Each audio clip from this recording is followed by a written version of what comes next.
All rise. Superior Court of Fulton County, Atlanta Judicial Station Officer Judge Scott McPhee is presiding. Thank you. Please be seated.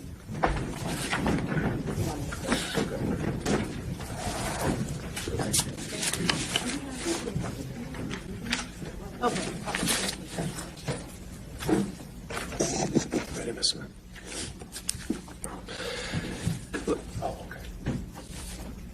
Let's go on the record with 23 SC 188947, State versus Kenneth Chesbro. We had begun our jury selection process this morning, but I've been informed that there is a change of plea. Is that correct, Mr. Wade? That's correct, Judge. Is that correct, Mr. Grubman? Yes, Your Honor. All right. Was this negotiated? It is, Judge. All right. In that case, whenever counsel are ready, and wherever is most convenient to Mr. Chesbro, you can stay seated, use that microphone or that microphone. But we could swear in Mr. Chesbro and proceed with the colloquy. Do you want me at the podium, Judge? Well, I think he's going to take the podium, so why don't we have you there? Sorry. You stand right here. Okay. Probably need you where we can hear you. Oh, did we really? That's okay. I can stand. Can you hear me from here? Okay, cool. Judge, would you like me to give you the conditions of the sentence or the recommendation? If it's negotiated, I think we can just start at the top. Okay, got it. Thank you. Mr. Chesbro, can you please raise your right hand? Do you swear or affirm the testimony you're about to give should be the truth and the whole truth, so help you God? Yes. Please lower your hand and state your true and correct legal name. Kenneth John Chesbro. And are you the Kenneth John Chesbro named in the indictment 23 SC 188947? Yes. Are you under the influence of any drugs, alcohol, or medication today? No. Is there any medication that you should be taking that you have not taken today? No. How old are you and how far did you go in school, sir? 62, I went through law school. Are you able to read, write, and understand the English language? Yes. Have you gone over the indictment with your attorney, Mr. Grubman, as well as Mr. Aurora? Yes. Do you understand that you were originally charged in count 1 with RICO, count 9, conspiracy to commit impersonating a public officer, count 11, conspiracy to commit forgery, count 13, conspiracy to commit false filings and writings, count 15, conspiracy to commit filing false documents, count 17, conspiracy to commit forgery, count 19, conspiracy to commit false statements in writings? Yes. Do you understand that the state that this is a negotiated plea, and as part of that agreement, the state has agreed to null pros counts 1, 9, 11, 13, 17, and 19, and will be moving forward on count 15 only? Yes. Has your attorney advised you of the minimum and maximum sentence for count 15, which is conspiracy to commit filing false documents? Yes. And do you understand that that carries a minimum of 1 year to a maximum of 5 years to serve? I do. Do you understand that you have the right to plead either guilty or not guilty to this charge, and if you plead not guilty or if you plead not guilty or remain silent, you may receive a jury trial? Yes. Have you reviewed the waiver of rights form with your attorney? I have. And have you signed it as well, Yes, I have. along with Mr. Aurora? Yes. Judge, if I may.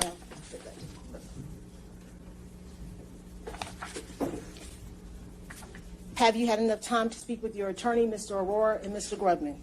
Yes. Have you had an opportunity to talk with them about all the facts and circumstances regarding the charges in the indictment, including your potential defenses? I have.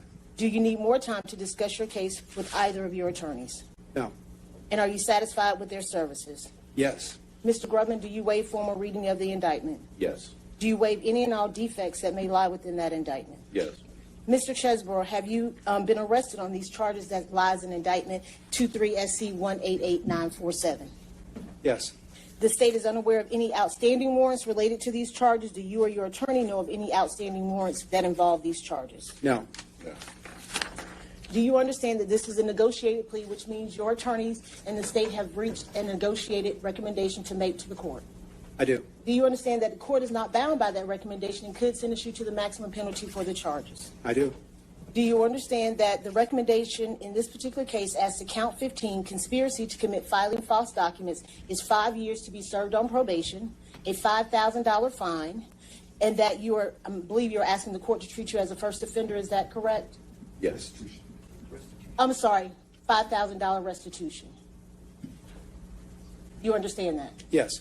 And do you understand also special conditions of the probation is that you complete 100 hours of community service Yes. and that you write an apology letter to the citizens of the state of Georgia?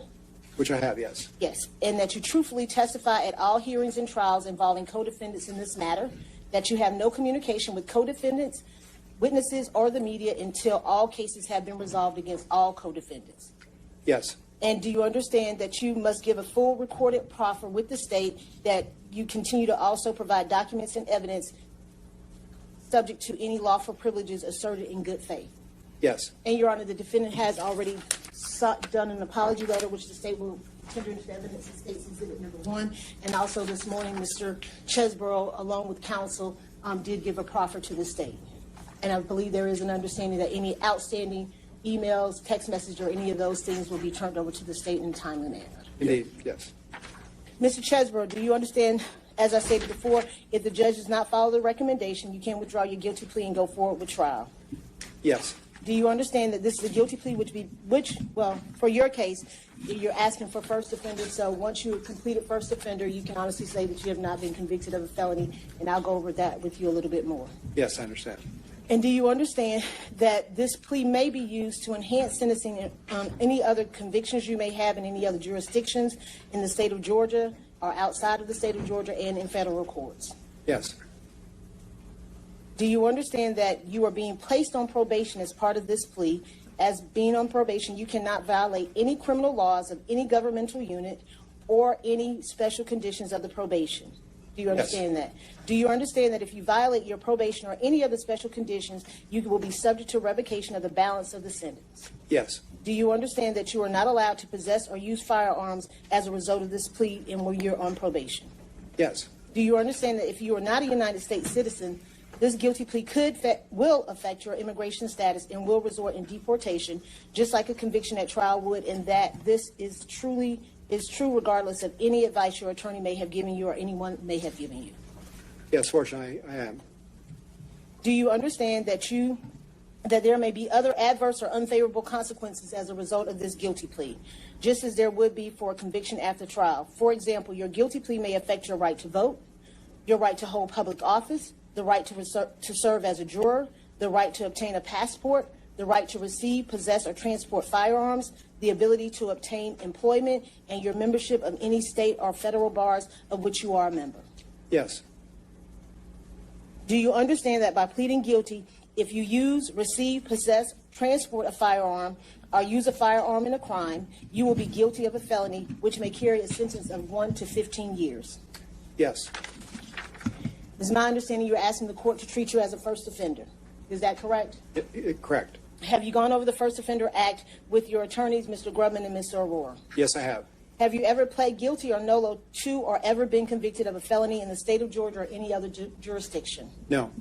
Have you ever been sentenced for any crime, felony, or misdemeanor under the First Offender Act? No. Has your attorney explained fully to you the First Offender Act? Yes. Do you understand that if you violate the terms of your first offender or commit a new offense while on first offender probation, your first offender status could be revoked, you could be adjudicated guilty, and you could be resentenced up to the maximum sentence for the charge in this indictment for which you are pleading? Yes. Do you understand that you waive any and all defenses, including any mental health defenses, by entering this guilty plea? I do. Do you understand that if you went to trial, you would have the right to trial by jury, the right to see, hear, and confront witnesses called to testify against you by the state, the right to testify or remain silent and not incriminate yourself? Do you understand that? I do. Do you understand that this guilty plea, you are giving up all of those rights, the right to a trial by jury, the right to remain silent and not to incriminate yourself, the right to confront witnesses, the right of assistance of counsel hired by you or appointed by the court if you could not afford one, the right of the presumption of innocence, the right to testify on your own behalf or to present evidence on your behalf, the right to subpoena witnesses and compel the production of evidence, and the right to have charges against you being proven beyond a reasonable doubt, and the right to appeal if you were convicted after trial? Do you understand that you're giving up each and every one of these rights by pleading guilty here today? Yes, I understand all that. Has anyone forced, threatened, or promised you anything for you to enter into this guilty plea? No. It is your decision to waive these rights to enter into this guilty plea because you are in fact guilty. Yes. How do you plead to count 15, conspiracy to commit filing false documents in indictment number 23 SC 188947? Guilty. Have you and your attorney signed that indictment? Yes.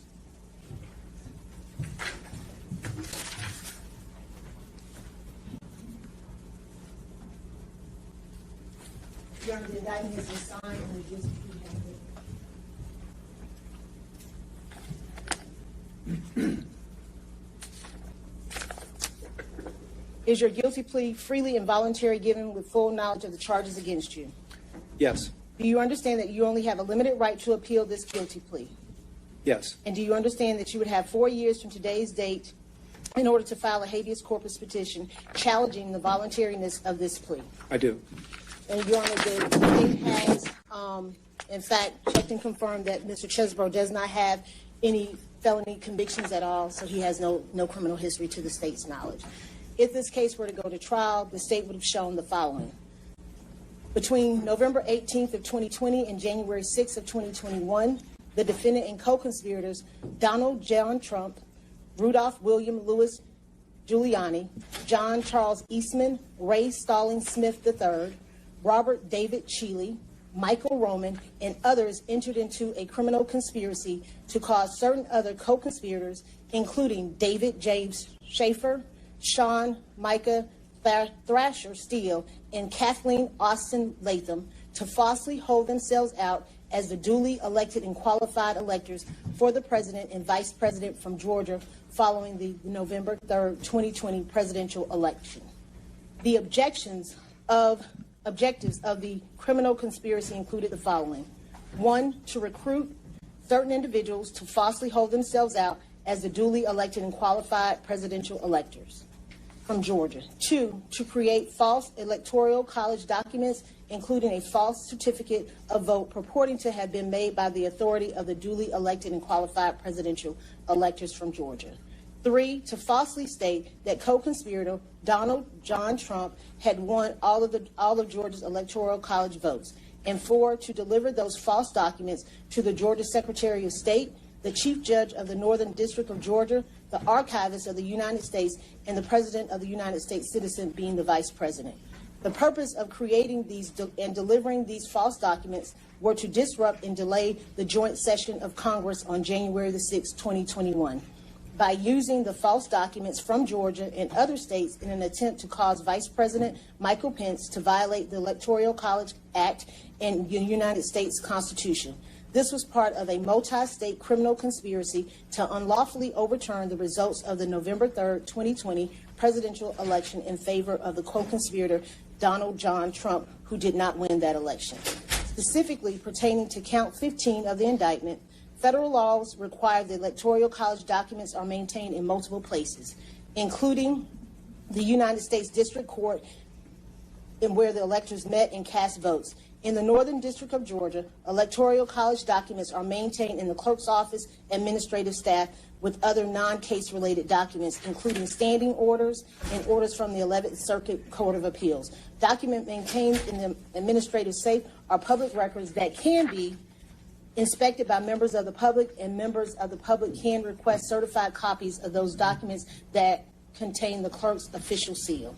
Overt acts committed to affect this object of the conspiracy included, but are not limited to, the following. 1, the defendant created and distributed false Electoral College documents to individuals in Georgia and other states in coordination with Donald John Trump for President, Inc., also known as the Trump Campaign. The defendant provided detailed instructions to co-conspirators in Georgia and other states for creating and distributing these false documents. 3, co-conspirator Donald John Trump and John Charles Eastman solicited the director of the Republican National Committee to assist in recruiting persons to serve as fake electors in Georgia as well as in other states. Co-conspirators Rudolph William Louis Giuliani solicited persons to serve as false electors and provided strategic instructions to several co-conspirators concerning the execution of the conspiracy in multiple states. 5, co-conspirator David James Schaefer, Sean Micah Thrasher Steele, and Kathleen Austin Latham and others met at the Georgia State Capitol in Fulton County, Georgia on December the 14th, 2020, created false electoral college documents that falsely stated that the co-conspirator, Donald John Trump, had received all of Georgia's electoral college votes and delivered those false electoral college documents to Congress and other governmental entities.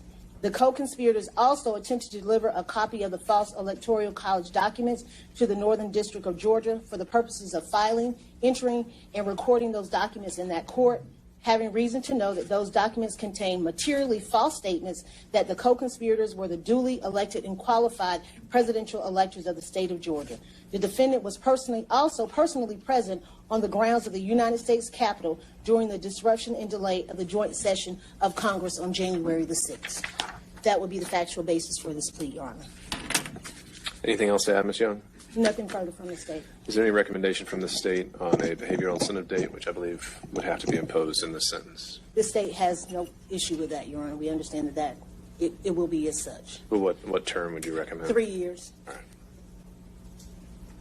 Mr. Grubman, are you in agreement with that? Yes, Your Honor. Just to clarify for the record that given good behavior and following the rules and the statute, that Mr. Chesborough's probation would terminate after 3 years. And are you requesting immediate sealing, Mr. Grubman? Yes, sir. All right. Is there anything else that you'd like to add onto the record, Mr. Grubman? I would just like to thank the court, Your Honor. I know this has been a strain on court resources and a strain probably on your patience. And I know from time to time I may have been one of the people that caused that. But thank you for your patience, and I really do appreciate it because I think the court's done a great job, and we appreciate it on behalf of Mr. Chesborough. Well, Mr. Grubman, there's no need to thank me. We are here to give everyone their day in court. So I hope that's what we've been able to accomplish here today. Mr. Chesborough, I have a few questions for you, sir. Do you understand the remaining charge against you? I do. And you've heard the rights that you would give up by going forward with this plea. Do you still wish to waive those rights and proceed? Yes. And are you pleading guilty today because you agree that there is a factual basis that supports this remaining charge? Yes, this charge. Mr. Grubman, are you satisfied your client is confident in understanding that the plea is voluntary and that there is a sufficient factual basis? Yes, Your Honor. And there is one thing that I was looking over to my colleagues. We have an agreement. I believe that the state will agree this does not constitute a crime of moral turpitude. That is correct, Your Honor. Mr. Chesborough, Have that in the sentencing sheet. That would be great. Thank you. understood, and I hear that that is without objection from the state, and so consistent with the other resolutions in this case. We'll include that on any final disposition form. Mr. Chesborough, do you have any kind of a weapons carry license in the state of Georgia or elsewhere? No. All right. Well, I agree and find that there's a sufficient factual basis for the charges as proffered by the state, and I find that this plea of guilty is knowingly, voluntarily, and intelligently entered. Mr. Chesborough has asked to be sentenced on the First Offender Act without objection from the state, and I'll approve that request, withhold adjudication. But I must notify you, sir, that the plea can't be withdrawn simply because you don't abide by the terms of the sentence. And the terms of that sentence would be as recommended by the parties on the sole count 15. The sentence would be 5 years probation. There would be payment of $5,000 of restitution to State of Georgia. all right. Secretary of State's office, Judge. All right, and that will be later clarified through probation and reflected in the final disposition form. And Your Honor, we will provide that information to probation, exactly who that payment needs to go to. Understood, and as we've done before, the specific language of these special conditions is agreed to by the council. If you could email us to those, we'll make sure they're reflected appropriately. And Your Honor, sorry to interrupt, Sure. but Mr. Chesborough does live in Puerto Rico, so to the extent we could recommend to the probation office that his probation be transferred there, that would obviously be. But That might complicate things. We do have our representative from probation here today, Ms. Pretty, who is usually able to enlighten us on these kind of complications. Ms. Pretty, any thoughts when we have someone who's in one of the U.S. territories under supervision? That I would have to contact the supervisor about him being in Puerto Rico and how that transfer would happen. Normally in other states, we would just do paperwork for the ICOTS and he would contact the officer, but this is in another area. So if you give me 5-10 minutes, I can get the supervisor on the phone and find out. Okay. So, The meaning to suggest that this would be something. no, I understand, Mr. Grumman. Let me ask this. Is Mr. Chesbro planning to leave Georgia today, or was he planning to stay here at least for a few days until we sorted things out? Yeah, he was planning on staying here for 3 to 6 months. I would think so. Today, I thought he was most likely, and you could speak up on this topic, that you were going to probably leave today, or were you gonna leave No, today? I'm perfectly willing to stay for 3 or 4 days to be around to handle the logistical elements of this. No Okay. problem. All right. I think then that's what we have to do to go forward on the plea today. We'll finalize it, and then as we learn from probation what logistically needs to happen to have it transferred, we can. Usually that takes some time, but I think we'll see what we can do. And if there's any kind of a modification we need to do in order to address these concerns, we can take that up after the plea has been finalized. So we'll follow up with you on that. Was there anything else, Mr. Grumman? Nothing, Your Honor. Okay. I just wanted to thank you for the way you've handled these proceedings. Well, I appreciate it, Mr. Chesbro. We're not done yet. I've still got some special conditions, Okay. Which is that you will have to complete 100 hours of community service. You, as recommended by the state, would have to write an apology letter, which you've already handed to the court and satisfied. You're to testify truthfully in any other proceedings in this case against any and all co-defendants, and that you're to have no contact with any members of the media, any co-defendants, or any potential witnesses, and that you're to provide a full proffer and any all relevant documents to the state, which again the state has said that you have satisfied. The case would be immediately sealed under first offender. There'd be a behavioral incentive date of 3 years. So just having now formally declared the sentence on the record, was there anything else that Ms. Young you think I neglected to add or that we need to have on the record?